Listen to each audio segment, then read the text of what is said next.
तो आपको बता दें, किसान संगठनों और केंद्र के बीच जो बातचीत चंडीगढ़ में हुई है, करीब 6.5 घंटे तक ये बातचीत चलती रही, लेकिन बातचीत बेनतीजा रही। किसानों और केंद्र के बीच हालांकि सकारात्मक माहौल में चर्चा हुई, ये अपने आप में बड़ी बात है, लेकिन तीसरे दौर की बैठक भी बेनतीजा खत्म हो गई। अब एक बार फिर से रविवार को चंडीगढ़ में बैठक की तैयारी है, लेकिन बड़ा सवाल यह है कि क्या चौथे दौर की बातचीत में भी निकलेगा समाधान। इसी पर यह खास रिपोर्ट आपको दिखाते हैं।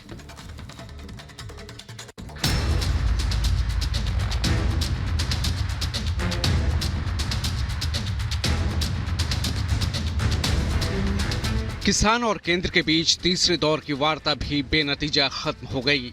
चंडीगढ़ में तीन केंद्रीय मंत्रियों के साथ किसान नेताओं की बैठक बेनतीजा खत्म हुई। तीसरे दौर के बाद एक बार फिर चौथे दौर की बैठक की तैयारी है।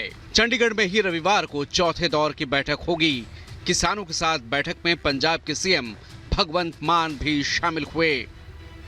बहुत ही अच्छे माहौल में सकारात्मक चर्चा हुई है। जिन विषयों पर ध्यान आकृष्ट कराया है, संज्ञान में लेते हुए चर्चा को हमने करते हुए अगली तिथि रविवार को शाम 6 बजे के लिए फिर से आगे की चर्चा को जारी रखेंगे। हर विषय ते जानी कि हर टॉपिक ते बहुत डिटेल च गल हुई है। बहुत ही गंभीर विषयां ते नाल केंद्र सरकार नाल की हो सकता है की नहीं हो सकता विषयां ते गल हुई है। बहुत पॉजिटिव गल हुई है। किसान नेताओं ने 6 घंटे से ज्यादा चली बैठक में सरकार के सामने अपनी सभी मांगों को रखा, जिन पर सकारात्मक बातचीत की गई और हिंसा से बचने पर दोनों पक्षों ने जोर दिया। विस्तार नाल चर्चा होने तो बाद सरकार ने यह कहा कि ये जिहड़े मुद्दे तुसीं साडे नाल साझे कीते, खास करके MSP वगैरह, डॉक्टर स्वामीनाथन की रिपोर्ट, किसानों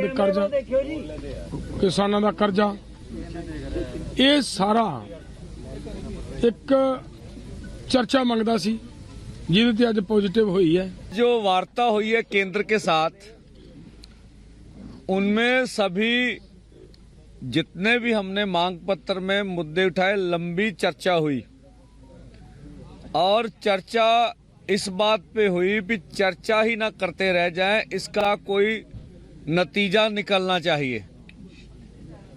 तो उन्होंने कहा भी हमें समय चाहिए, हम अपनी बात कोई हवा में करना नहीं चाहते। केंद्र के साथ बैठक में किसान नेता MSP गारंटी कानून की अपनी मांग पर अड़े रहे। किसान नेताओं ने बल प्रयोग को लेकर भी सरकार के सामने अपनी बातें रखी और ड्रोन से आंसू गैस के गोले छोड़ने पर ऐतराज जताया। किसान नेताओं ने टकराव से बचने और शांति से मामले का हल निकालने की केंद्र से गुजारिश की। यूनियन मिनिस्टर्स ने ये कन्विंस किया कि 2 ही दिन में उस चीज का ड्राफ्ट नहीं तैयार हो सकता, लेकिन दूसरी तरफ किसान कहते हैं कि तब तक आंदोलन जारी रहेगा जब तक ये MSP गारंटी कानून का ड्राफ्ट तैयार नहीं होता है। और भी मुद्दों पे चर्चा हुई, हर मुद्दे पे सहमति बनी, लेकिन MSP की गारंटी का कानून जो है वो मुद्दा मेन रहा। और दूसरी तरफ किसान ये कहते हैं कि संडे तक, यानी कि संडे जबकि चौथे दौर की जिस दिन बैठक होगी, तब तक ये शांतिपूर्ण आंदोलन शंभू बॉर्डर पे इसी तरह चलेगा। वहीं आज किसान संगठनों ने भारत बंद का भी ऐलान किया है। भारत बंद के ऐलान को देखते हुए सुरक्षा के कड़े इंतजाम किए गए हैं। कल पंजाब में किसानों ने रेल रोकी, तो वहीं आज हरियाणा में 3 घंटे के लिए सभी टोल को फ्री करने और कल ट्रैक्टर परेड को निकालने की तैयारी है।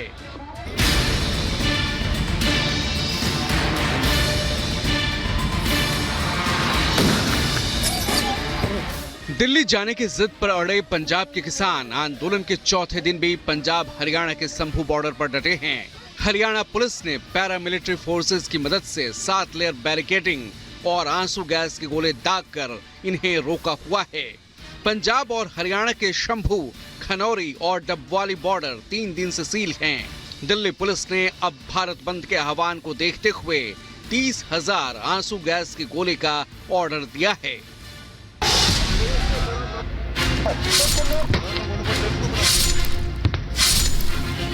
जैसे जैसे समय आगे बढ़ रहा है, वैसे वैसे इस आंदोलन के पीछे का पॉलिटिकल एजेंडा भी साफ होता जा रहा है।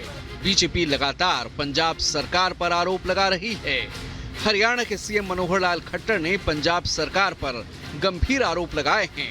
खट्टर के मुताबिक प्रदर्शनकारियों को समर्थन दे रही है मान सरकार। उन्हें प्रदर्शन से नहीं बल्कि प्रदर्शन के तरीके से आपत्ति है।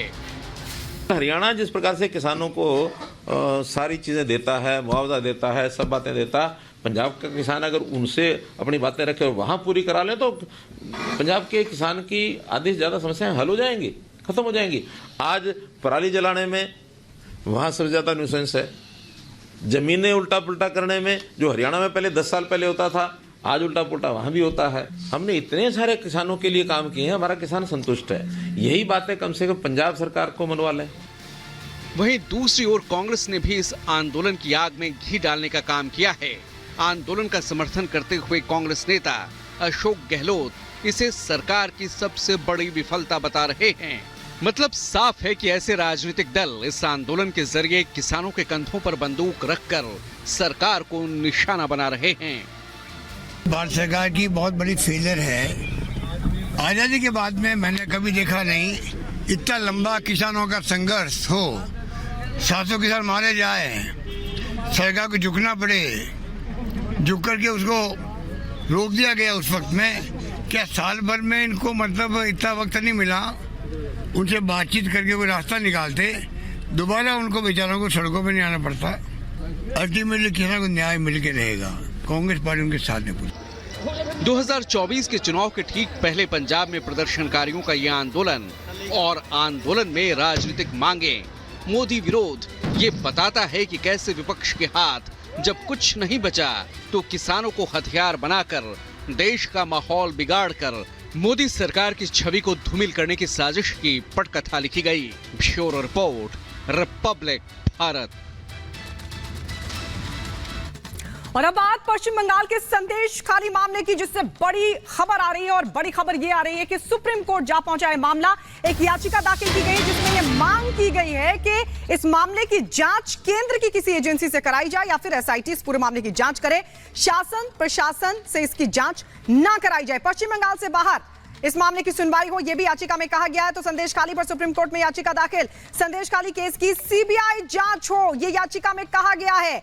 पश्चिम बंगाल से बाहर जांच करवाने की मांग भी उठाई गई है। मणिपुर की तरह कमेटी बनाने की मांग की गई है। दो तस्वीर हम आपको दिखा रहे हैं। सुप्रीम कोर्ट जा पहुंचा है मामला, तो वहीं दूसरी तरफ राज्य के भीतर इस पूरे मामले को लेकर सियासी संग्राम भी जारी है। बीजेपी सड़कों पर है तो विधानसभा में ममता बनर्जी ने बीजेपी पर झूठ फैलाने का आरोप लगा दिया।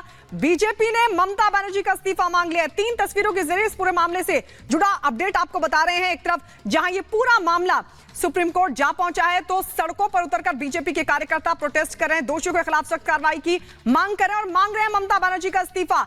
इसके अलावा आपको बता दें, दरअसल बीजेपी ने एक 6 सदस्यीय प्रतिनिधिमंडल बनाया है जिसमें पूर्व डीजीपी बृजलाल भी शामिल हैं और यह प्रतिनिधिमंडल पश्चिम बंगाल पहुंचकर इस पूरे मामले की जांच पड़ताल कर रिपोर्ट आला कमान को देगा।